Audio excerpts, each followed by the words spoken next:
na ndio kwa sababu tuko hapa sisi wote tukisema hatutaki tupotoshwe na watu ambao wametolewa kwa kisheria, kwa kikatiba, alafu wanazururu hapa wanadanganya ati hao ndio wataunda serikali. Serikali ni hii na sisi tutakuwa hapa, na mimi nataka niwaambie tumeshikana kabisa, hii Kenya itakuwa na maendeleo zaidi.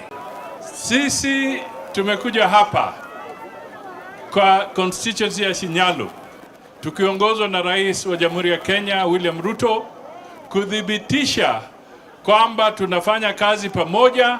Tumeungana na Oparanya, tumeungana na viongozi wa hapa, na tunataka Ikana na viongozi na watu wa Shinyalu wapate maendeleo, kwa sababu siku nyingi mambo yamekuwa yakipita kule na kule. Tunataka nyinyi watu hapa mpate maendeleo.